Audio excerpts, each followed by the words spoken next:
dia, irmãos.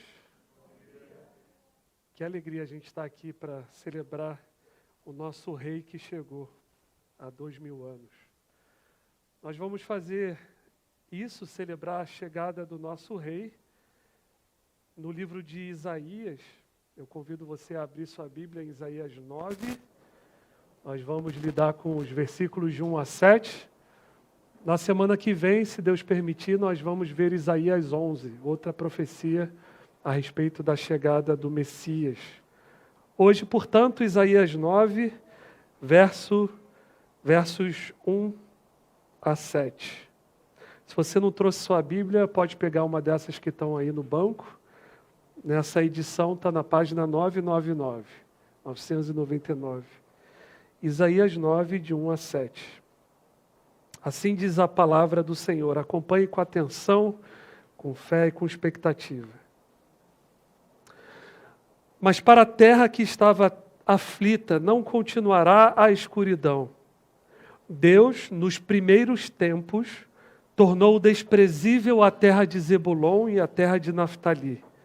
Mas nos últimos tempos, tornará glorioso o caminho do mar, além do Jordão, Galileia dos gentios. O povo que andava em trevas viu grande luz, e aos que viviam na região da sombra da morte, resplandeceu-lhes a luz. Tu, Senhor, tens multiplicado este povo e aumentaste a sua alegria. Eles se alegram diante de ti como se alegram no tempo da colheita, e como exultam quando repartem os despojos. Porque tu quebraste o jugo que pesava sobre eles, a vara que lhes feria os ombros e o cetro do seu opressor, como no dia da vitória sobre os midianitas. Porque toda a bota com que o guerreiro anda no tumulto da batalha e toda a roupa revolvida em sangue serão queimadas, servirão de pasto ao fogo. Porque o menino nos nasceu, um filho se nos deu. O governo está sobre os seus ombros, e o seu nome será Maravilhoso Conselheiro, Deus Forte, Pai da Eternidade, Príncipe da Paz. Ele estenderá o seu governo e haverá paz sem fim sobre o trono de Davi e sobre o seu reino, para o estabelecer e para o firmar com juízo e com justiça, desde agora e para sempre. O zelo do Senhor dos Exércitos fará isso. Essa é a palavra de Deus. Irmãos, nessa semana eu li a história de um casal de missionários da Nova Zelândia, que trabalhava com uma etnia lá em Papua Nova Guiné, lá pertinho de onde nós queremos ir. E essa etnia se chamava Binumarien. Eles eram uma tribo que sofreu muito na década de 1930, com várias doenças e ataques de tribos rivais. De forma que em meados da década de 50, a tribo havia sido reduzida a praticamente 150 pessoas apenas. Então, em 1959, esse casal começou a trabalhar com eles, o Desmond e a Jennifer Aldridge. Parece o nome do filho do Jimmy, né? Que ele escolheria com certeza para os filhos dele. Mas então esse casal começaram a trabalhar com essa tribo, começou a aprender a língua, e o objetivo deles era traduzir as escrituras sagradas para essa etnia.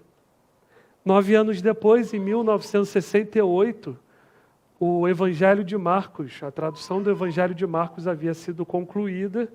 Foi a primeira porção das escrituras sagradas que aquela etnia recebeu na sua própria língua materna. Agora, quando aquelas cópias impressas finalmente chegaram na tribo, eles fizeram uma festa. Eles marcaram a ocasião com uma cerimônia. Um homem da tribo, ele vendou os olhos com uma fita preta e ele foi seguido por todas as pessoas letradas que sabiam ler, pela praça principal, até onde o Desmond estava lendo o Evangelho de Marcos. E quando ele chegou lá, ele tirou aquele pano dos olhos, simbolizando que a luz havia chegado. Agora eles não estavam mais nas trevas.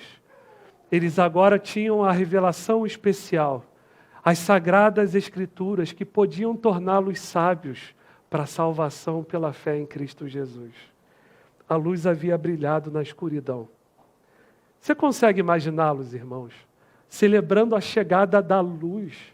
A luz de que eles tanto precisavam não era de tecnologia, de proteção política, de melhores condições para as pessoas da tribo. Não. A luz de que eles tanto precisavam vinha de Cristo, revelado no Evangelho de Marcos. Irmãos, hoje é isso que nós vamos encontrar no nosso texto. Nós vamos encontrar o anúncio feito séculos antes da chegada de Jesus. O anúncio da chegada dessa luz que foi experimentada pelos Binumarian e foi experimentada por nós aqui no Brasil também. Hoje nós veremos que essa luz prometida chega através de um menino que nos foi dado, de um rei. E nós vamos ver isso em 4 partes: a promessa da luz, o efeito da luz, a fonte da luz e o combustível da luz. Ok? Esse é o roteiro que nós vamos seguir nessa manhã.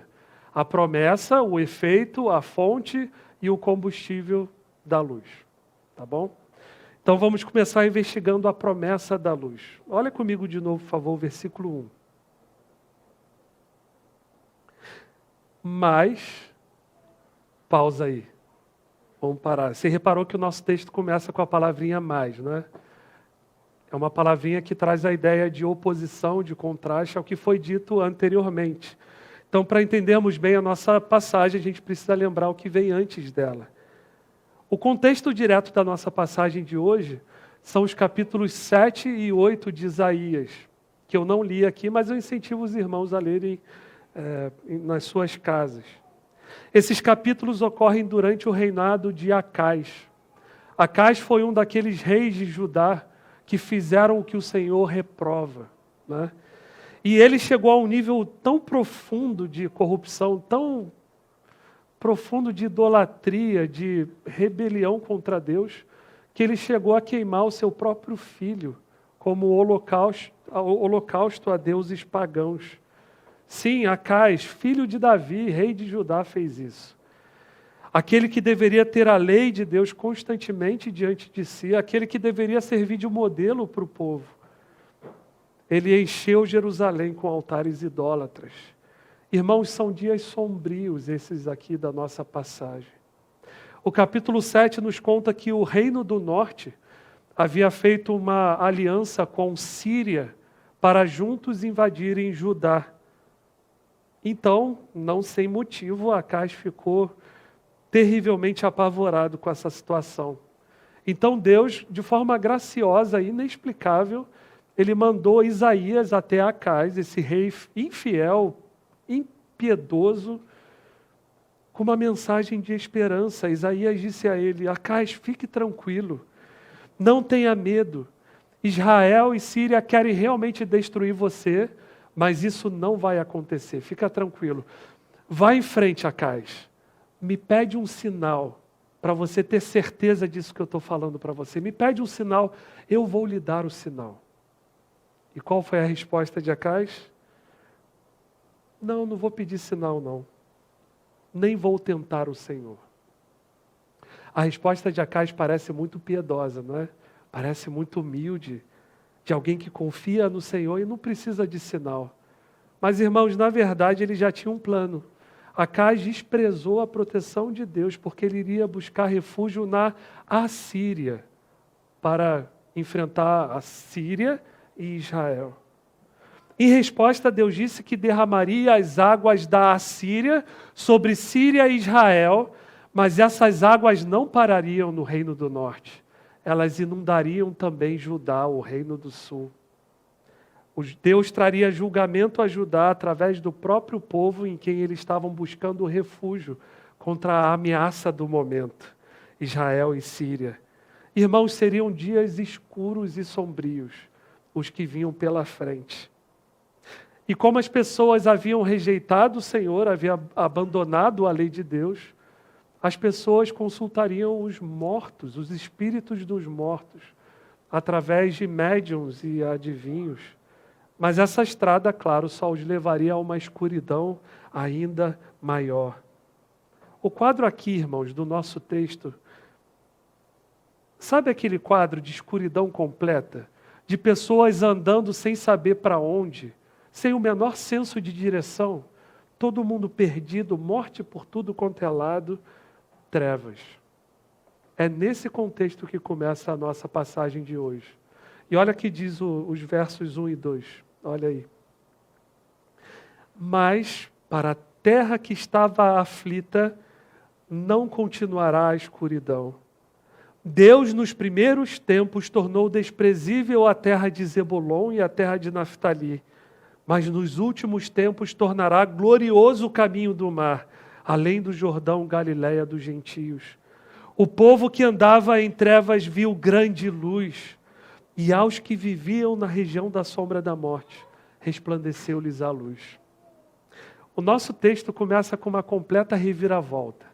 Primeiro, Deus tira totalmente o foco de Judá, do reino do sul, e ele passa a tratar de uma forma bastante carinhosa do reino infiel do norte, e particularmente dessa área que não era nada expressiva.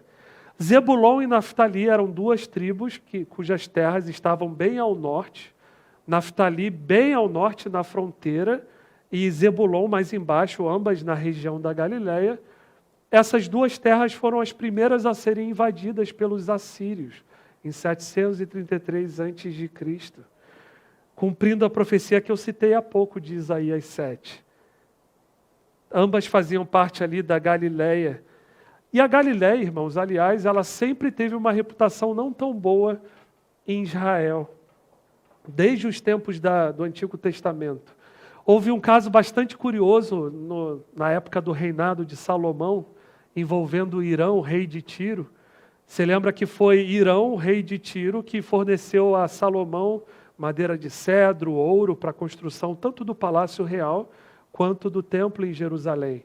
Como resposta, em pagamento, em retribuição, Salomão ofereceu ao rei de Tiro 20 cidades ali da Galiléia. E quando o Irão foi lá ver as cidades, ele não gostou nada delas. Ele apelidou aquelas cidades de Cabul, que significa basicamente não serve para nada. E aquelas cidades foram conhecidas por esse nome por um bom tempo, pegou o apelido, né? Ou seja, era uma terra desprezada, onde vivia um povo rebelde contra Deus, um povo de coração duro.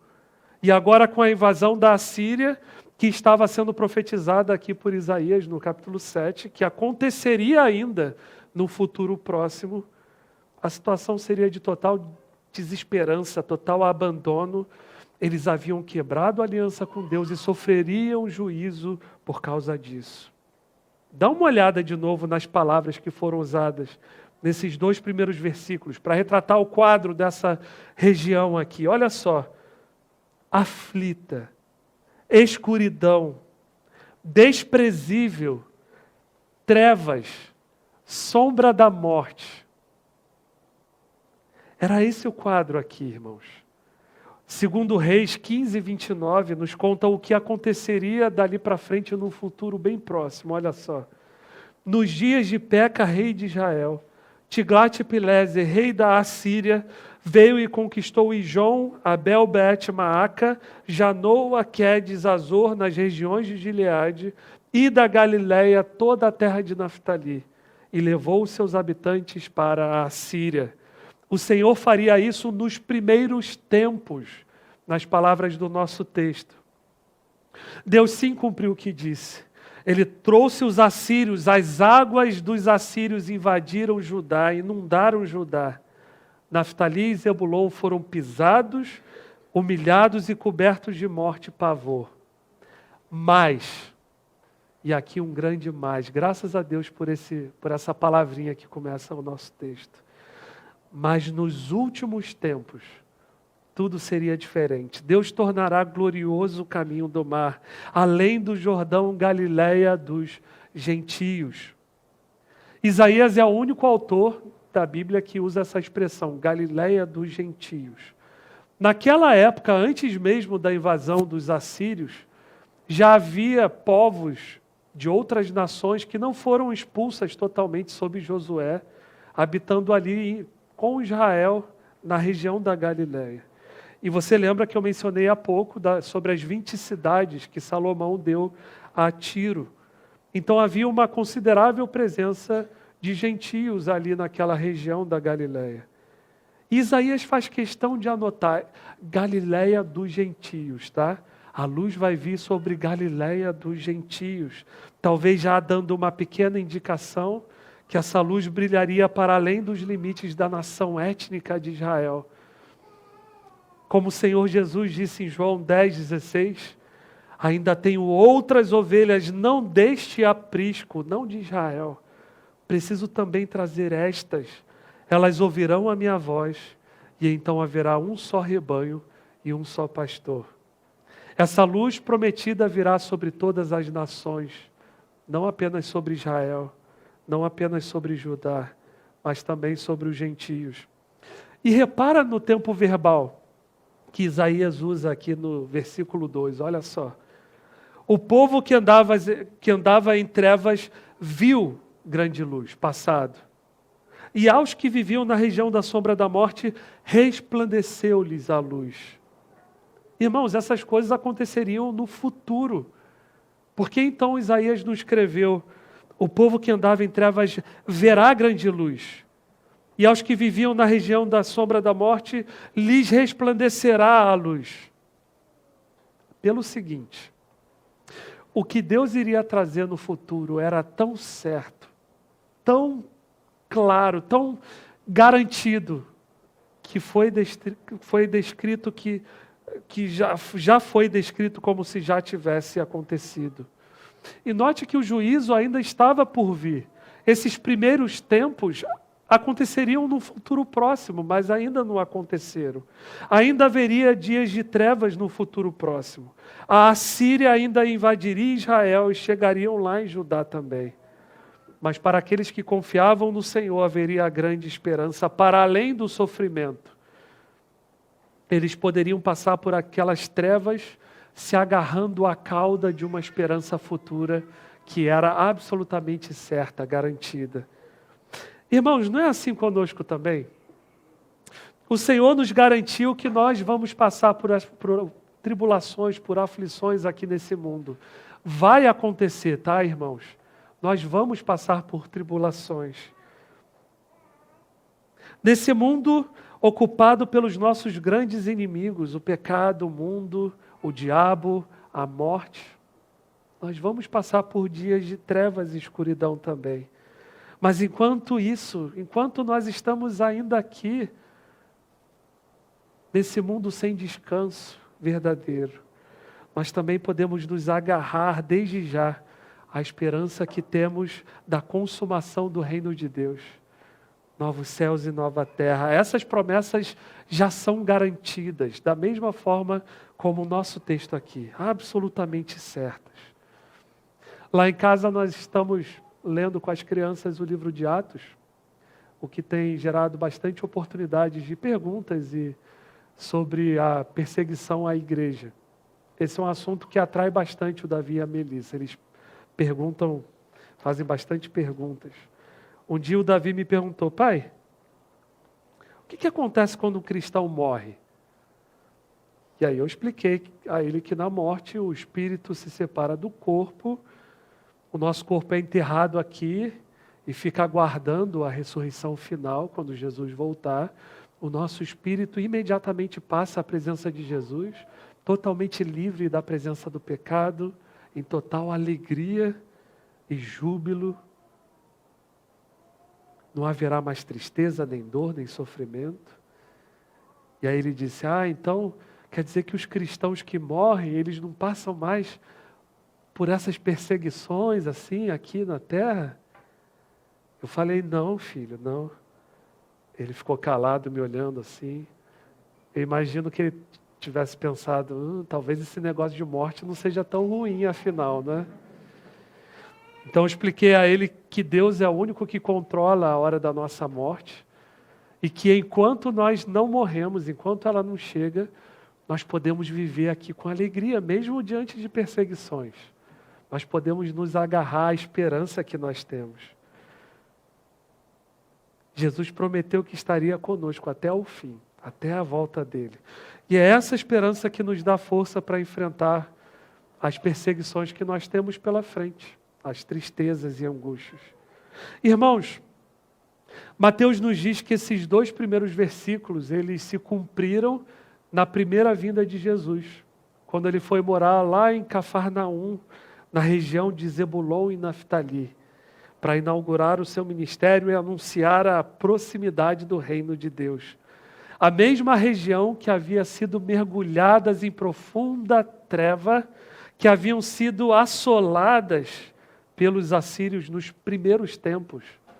As mesmas regiões seriam as primeiras a verem a grande luz do próprio Filho de Deus, no seu ofício profético, anunciando a chegada do reino na sua primeira vinda.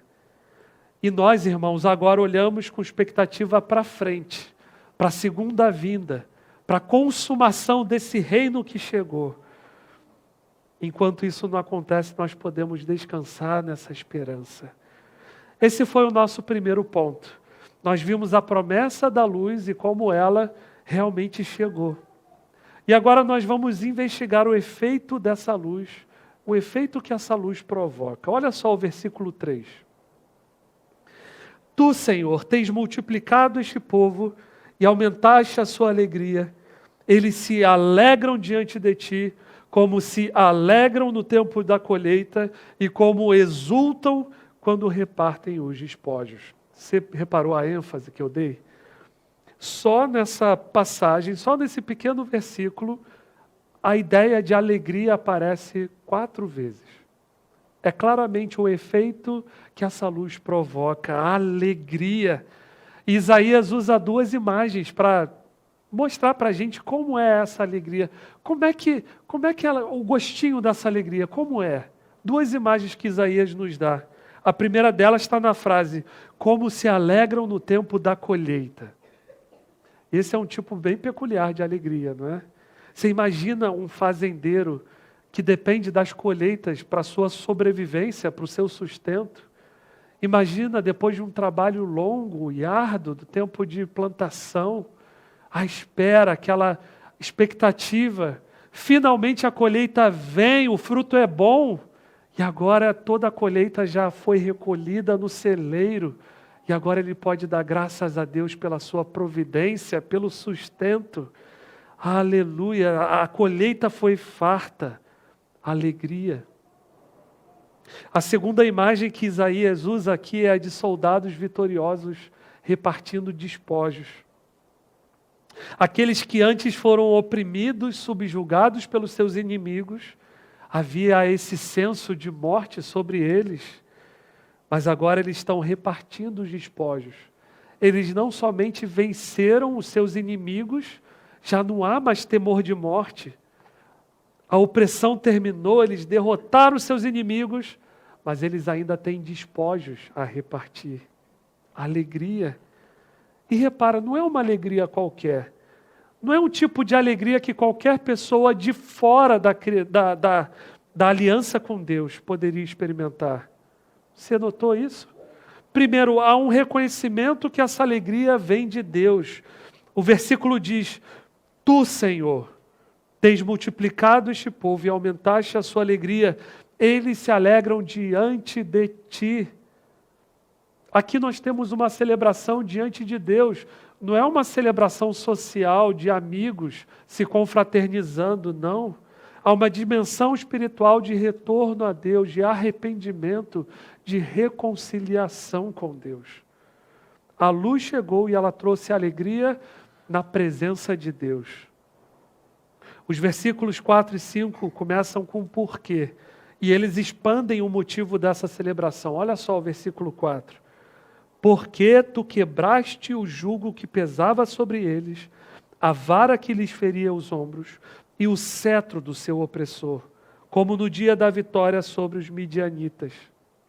A linguagem aqui usada por Isaías foi projetada para que os primeiros ouvintes lembrassem do Êxodo. Eles certamente se lembravam do jugo que pesava sobre eles no Egito, da vara que lhes feria os ombros no Egito e do cetro do seu opressor. Eles eram escravos do Egito. Eles não tinham a menor condição de sair por si mesmos daquela situação terrível em que se encontravam. Deus fez isso por eles. Então Isaías lembra de outra libertação impressionante que o Senhor deu a Israel, envolvendo também as terras de Naftali e Zebulon, nos dias de Gideão, no dia da vitória sobre os midianitas.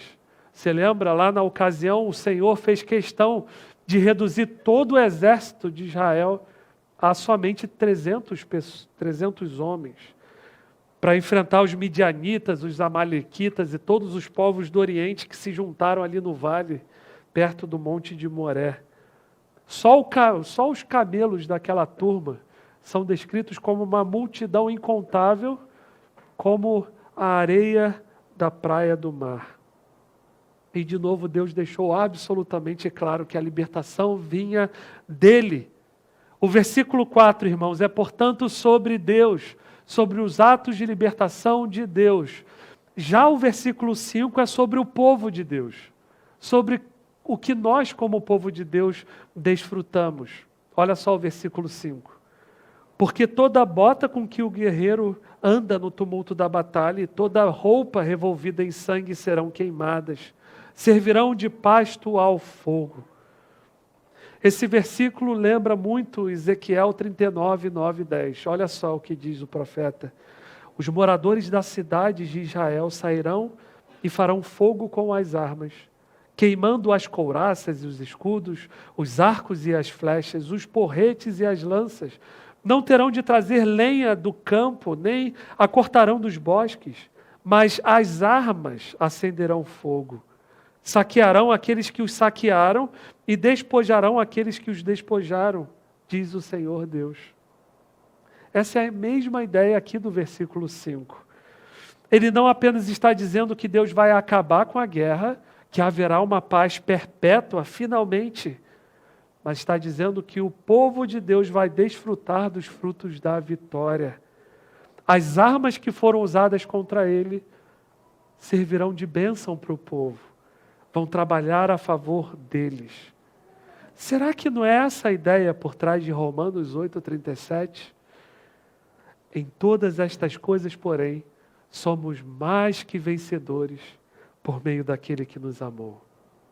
Irmãos, nós não somos apenas vencedores, nós somos mais que vencedores. O que isso quer dizer?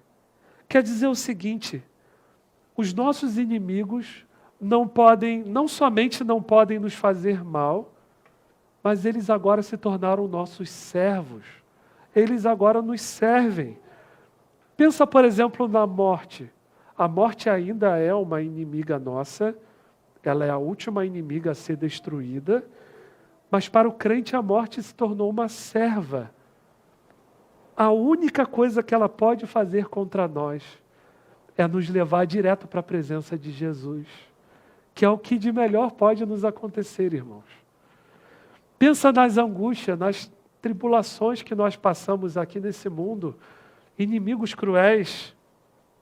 Todos esses grandes inimigos só podem fazer cooperar para o bem daqueles que amam a Deus, daqueles que são chamados segundo o seu propósito. Irmãos, esse foi o nosso segundo ponto. Nós vimos até aqui que a chegada dessa luz na Galileia dos gentios, ela traz alegria, que é fruto da provisão de Deus, da libertação que Ele trará ao seu povo. Ele dará fim à guerra, Ele vai estabelecer uma paz perpétua que não terá fim. O povo de Deus desfrutará dos despojos dessa guerra. Agora, como o Senhor vai fazer isso? Isso é justamente o que nós veremos agora no nosso terceiro ponto. Qual é a fonte dessa luz? Olha de novo, por favor, os versículos 6 e 7. Porque um menino nos nasceu, um filho se nos deu, o governo está sobre os seus ombros, e o seu nome será maravilhoso conselheiro, Deus forte, Pai da eternidade, príncipe da paz. Ele estenderá o seu governo e haverá paz sem fim sobre o trono de Davi e sobre o seu reino, para o estabelecer e para o firmar com juízo e com justiça, desde agora e para sempre. O zelo do Senhor dos Exércitos fará isso. Bom, aqui sem dúvida chegamos ao ápice da nossa passagem. Aqui nós vemos a grande fonte da luz que chegaria na Galiléia dos gentios, trazendo alegria e libertação. Essa luz vai vir através de um futuro rei. Você viu que o governo está sobre os seus ombros. É por isso que os ombros do povo de Deus foram libertos da vara que os oprimia. Porque os ombros dele, os ombros desse rei, vão carregar o peso do governo. Mas que rei é esse? Certamente não é um rei de um tipo qualquer. Veja, até esse momento, toda a ênfase geográfica do nosso texto estava sobre as regiões lá de Naftali e Zebulon, na Galiléia dos gentios, não é? Mas aqui Isaías deixa claro que a salvação que Deus traria virá de um grande rei da tribo de Judá, da linhagem de Davi, conforme a aliança que Deus estabeleceu com o próprio rei Davi. Nós podemos ler sobre essa aliança em 2 Samuel 7,16. Olha só, quanto a você, Davi, a sua casa e o seu reino serão firmados para sempre diante de mim. O seu trono será estabelecido para sempre. Depois você pode ler o capítulo inteiro, 2 Samuel 7, além de Isaías 7 e 8. Deveres de casa aí para vocês. Você vai ver que Deus firmando essa promessa, essa aliança com Davi. Deus prometeu a Davi uma dinastia perpétua que não teria fim. Um dos seus descendentes se assentaria sobre o seu trono e seria estabelecido para sempre como rei. Então essa luz viria desse rei davídico.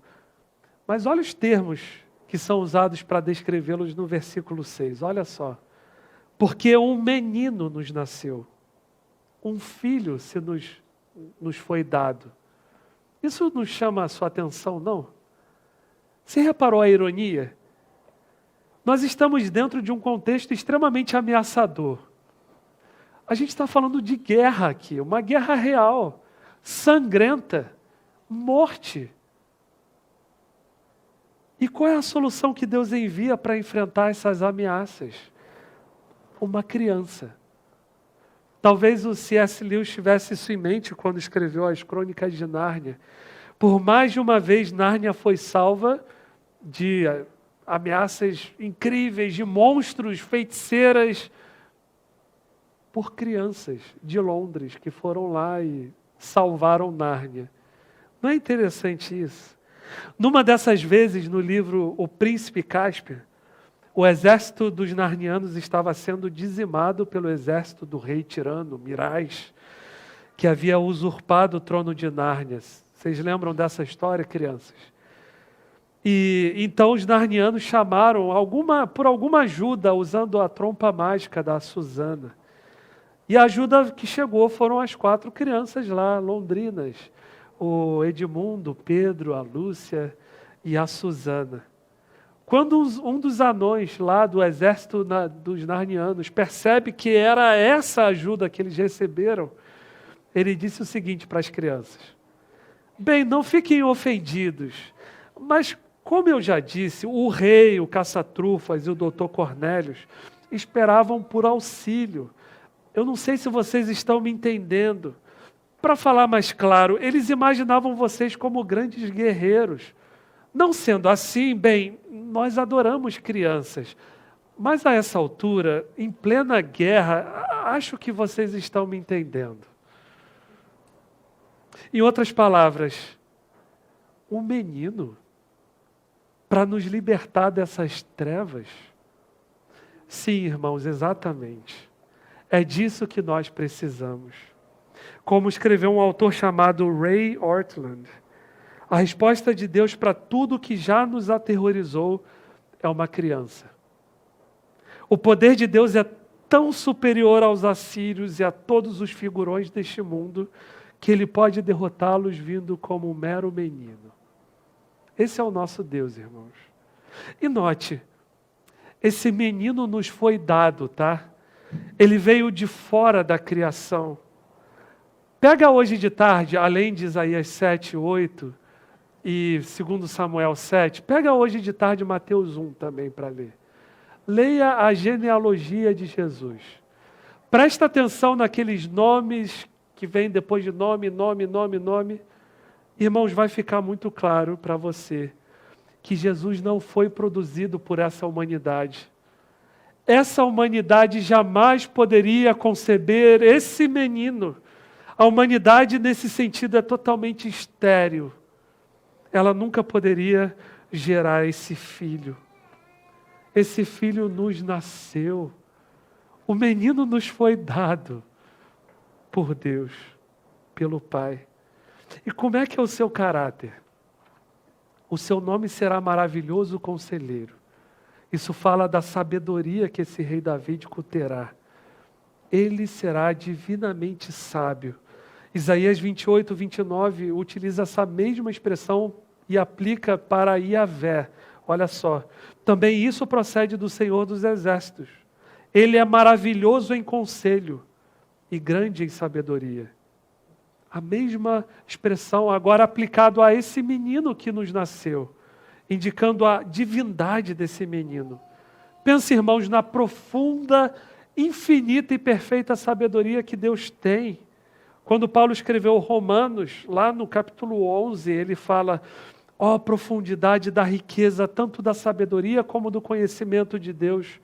Quão inexplicáveis são os seus juízos e quão insondáveis são os seus caminhos. Isso significa que esse rei terá plena capacidade de discernir o caminho melhor a ser tomado em qualquer circunstância. Ele será o oposto de Acais e todos os reis tolos que já reinaram sobre Israel e Judá. Certamente esse rei colocaria a sua sabedoria a serviço do seu povo para lhe dar direção em todos os seus dilemas e perplexidades. Um rei com tamanha sabedoria é perfeitamente capaz de derrotar os seus inimigos e firmar e manter a paz para sempre. Essa criança também é chamada de Deus forte, expressão que descreve a força desse rei. Ele não é apenas sábio, divinamente sábio, mas ele é todo poderoso. É interessante notar de novo que essas mesmas expressões, mesmas palavras, são usadas pelo próprio Isaías para se referir também a Yahvé, no capítulo 10. Eu não vou ler por questão de tempo, mas é a mesma expressão, Deus forte. Yahvé é Deus forte, esse menino é Deus forte. Irmãos, todos nós sabemos o dano que reis fracos causam aos seus povos. Reis fracos são convites a invasores e dominadores. Mas quem é que vai querer mexer com um povo cujo rei se chama Deus forte? Talvez você já tenha visto algum filme, alguma cena de um cara se engraçando com a esposa de um bandido poderoso e cruel, ou alguém poderoso mesmo, e sem saber que ela é a mulher dele, né? E alguém chega e fala: cara, você está maluco? Você sabe de quem essa mulher aí é a esposa? Você está doido? Irmãos, dá ou não dá vontade de falar para esses reis que perseguem a igreja de Jesus? Você está maluco? Você sabe de quem esse povo aí é? Você sabe de quem ela é noiva? Você sabe qual é o rei desse povo com que você está mexendo, meu querido? Tenha uma certeza, ele não vai deixar por isso mesmo. Que o apóstolo Paulo diga: Jesus não vai deixar por isso mesmo. Você está doido? Esse menino será chamado de maravilhoso conselheiro, Deus forte, Pai da eternidade. Engraçado que o filho que nos nasceu será chamado de Pai da eternidade. Um autor chamado Dale Davis explica que essa expressão poderia ser traduzida como sempre um pai. Ele para sempre é um pai para o seu povo. Ela fala do exercício de um rei cuidando do seu povo. Como um pai, Ele cuida de nós e nos poupa. Ele conhece bem a nossa fragilidade, a nossa estrutura frágil. Isso me faz lembrar de quando os soldados vieram prender Jesus no jardim do Getsêmani. Quando isso aconteceu, Jesus deu um passo à frente e disse: sou eu a quem vocês estão procurando, deixa ir os meus discípulos, sou eu que vocês estão procurando, me prendam, deixa esses irem embora. E aí João faz a anotação dizendo que ele disse isso para se cumprir a palavra que tinha dito anteriormente: não perdi nenhum que me deste. Jesus é o Pai da eternidade, Ele é para sempre um Pai. Ele cuida de nós, Ele cuida de nós. Nós podemos nos entregar ao seu cuidado amoroso. E finalmente o versículo 6 o chama de príncipe da paz. E aqui nós, ocidentais, logo pensamos na paz interior e psicológica e emocional, Mas não é esse tipo de paz que está sendo em vista, que está em vista aqui no nosso texto. O que Isaías está falando é que esse rei instaurará a paz nesse mundo belicoso, cheio de armas nucleares e ameaças de invasão. Esse rei vem para instaurar e ele vem para manter a paz perpetuamente. Ele é sábio e ele é poderoso para isso. Ele vai destruir todas as forças hostis ao seu reino na segunda vinda. E o versículo 7 nos diz como será o seu reino. Dá uma olhadinha, o seu reino será primeiro final. Olha só, ele estenderá o seu governo e haverá paz sem fim, desde agora e para sempre, um reino final. Em segundo lugar, o seu reino será pactual, está dentro do pacto com o povo de Deus. Haverá paz sem fim sobre o trono de Davi, sobre o seu reino, é dentro do pacto de Deus com o seu povo. E finalmente seu governo será justo. Olha só, para o estabelecer o reino de Davi, e para o firmar com juízo e com justiça, um governo final, um governo pactual, um governo justo. Irmãos, nenhum descendente de Davi, que reinou sobre Israel e depois sobre Judá, jamais teve um reino, um governo que fosse perto disso aqui. Fica claro, bem claro, que Isaías tem em mente uma figura escatológica. Essa pessoa não é apenas mais um rei davídico, mas essa pessoa é o rei davídico. Não é mais um filho de Davi, é o filho de Davi. É somente ele que pode satisfazer as nossas expectativas mais profundas. Somente a luz que ele traz pode realmente encher o nosso coração de alegria, como ele fez lá entre os Minumari, em Papua Nova Guiné, e como ele fez aqui conosco também no Brasil. Esse foi o nosso terceiro ponto. E para encerrar, nós precisamos ver agora qual é o poderoso combustível dessa luz. Nós vimos a promessa da luz, o efeito da luz, a fonte da luz. Agora, qual é o combustível dessa luz? Olha só, versículo 7, o final do versículo 7. O zelo do Senhor dos Exércitos fará isso. E eu pergunto, por que Isaías escreveu isso? Será que essa frase é realmente necessária? É sim, irmãos, é necessária. Isaías não jogou aqui para preencher um espaço, jogou essa frase. Não, ela é realmente necessária. Pelo seguinte, você notou que essas promessas não parecem boas demais para ser verdade, não? Essa profecia, irmãos, está sendo dada a uma terra que logo, logo será uma província assíria. Lá, a terra do norte, Galileia dos gentios, a região de Naftali e Zebulon. E há uma terra que será martelada por filisteus e edomitas, também é governada por um rei tolo, infiel, ímpio, Acais. Ou seja, essa profecia foi dada para uma terra que poderia ser chamada de caso perdido. Poderia ser chamada de desolação, ruína. Nada do que foi dito aqui nos versículos de 1 a 7 parece ter a menor chance de ser cumprido, não é?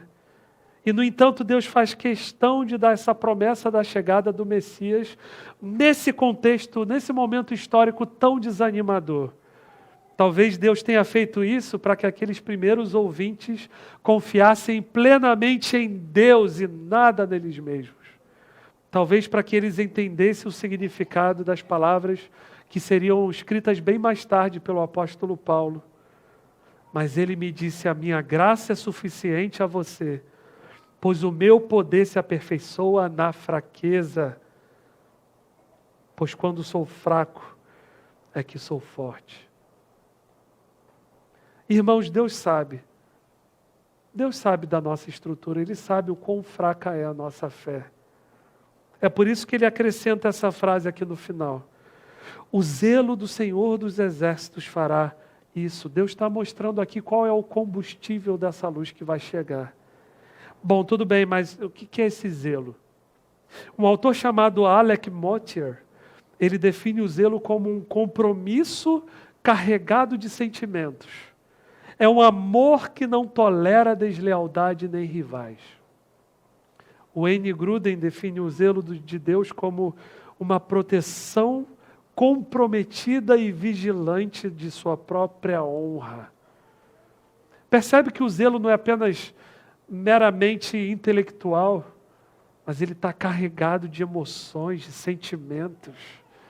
É aquela coisa com a qual você está realmente comprometido. Eu me lembro assim, lendo essa parte da nossa passagem, eu me lembrei da história de Boaz e Ruth. Os irmãos se lembram? Infelizmente eu não tenho tempo para entrar nos detalhes dessa bela história. Talvez eu deixe como dever de casa, junto com Isaías 7, 8, 2 Samuel 7, Mateus 1, leia o livro de Ruth também, pequenininho. Você se lembra, talvez, quando Ruth segue as instruções da sua sogra, Noemi, dizendo a Boaz que ele era o resgatador, ou seja, o Boaz tinha o direito de reaver as posses da família de Noemi, e ele deveria se casar então com Ruth para perpetuar o nome do falecido esposo dela. E quando ela fala isso para Boaz, a resposta dele é a seguinte: que o Senhor a abençoe, minha filha. Todos sabem que você é uma mulher virtuosa. Eu farei por você tudo o que me pedir. É verdade que sou resgatador, mas ainda há outro homem que é parente mais próximo de Noemi. Ou seja, ele tem prioridade para ser o resgatador. Mas amanhã cedinho eu vou resolver isso com ele. Se ele quiser resgatá-la, tudo bem. Mas se não, juro pelo nome do Senhor que eu a resgatarei. Depois disso, Ruth contou a Noemi o que havia acontecido, e Noemi falou: espere, minha filha, até saber o que acontecerá. Sem dúvida, aquele homem não descansará enquanto não resolver essa questão hoje mesmo. Em outras palavras, o zelo de Boaz fará isso. Boaz vai tratar com essa situação com zelo. Ele amava Ruth. Pode ficar tranquila que Boaz, ele vai ver isso. Então, como é que nós devemos entender essa frase aqui no final dessa promessa maravilhosa que parece tão surreal? O zelo do Senhor dos Exércitos fará isso. Significa o seguinte: é a forma que Deus tem para dizer o seguinte: considerem feito, tá? Não tenham a menor dúvida de que isso vai acontecer. Deus está absolutamente comprometido em cumprir essa promessa. Tomem isso como garantido. Vocês já podem viver à luz disso que eu estou falando para vocês, como algo já realizado. O zelo do Senhor dos Exércitos fará isso. Você imagina o zelo perfeito de Deus? O nosso zelo é imperfeito, ele muda. A nossa vontade está sujeita a variações. Mas o zelo de Deus não. O zelo de Deus é um zelo imutável, perfeito, santo. Um zelo que não é alterado por nada externo a Ele mesmo, não é alterado pela nossa rebeldia, pela nossa incredulidade, pelos nossos pecados. É um zelo que nunca perde a sua força, o seu vigor, a sua vontade. Considerem feito, o zelo do Senhor dos Exércitos fará isso. E não é que Ele fez mesmo? Irmãos, pensem em como essa luz chegou. Como essa luz chegou através desse menino que nos foi dado. E pensem em como essa luz venceu a nossa escuridão. Foi na cruz. Na cruz, as trevas caíram sobre ele. Se lembra que houve uma completa escuridão e parecia mesmo que a luz havia se apagado para sempre. Mas Pedro vai dizer em Atos, era impossível fosse ele retido por ela, pela morte, pelas trevas. Ao terceiro dia, essa luz voltou a brilhar com toda a sua glória e fulgor. E é isso, irmãos, que nos dá esperança para enfrentarmos as nossas trevas ainda nesse mundo enquanto aguardamos a segunda vinda de Jesus. A consumação do reino que Ele instaurou, que Ele inaugurou na sua primeira vinda. Que Deus nos abençoe com esperança, com alegria nessa promessa maravilhosa. Vamos orar. Feche seus olhos, curve sua cabeça. Pai querido, nós te exaltamos nessa noite, seja adorado, seja glorificado pelo teu povo, um povo que não é bom, um povo que é redimido, um povo que é infiel às vezes, que tem dificuldade em se manter nos teus caminhos, mas um povo que te ama, um povo que é chamado pelo teu nome. Ah, Senhor, ser glorificado pela Tua igreja nesse dia, nesse domingo em que celebramos a ressurreição da nossa luz.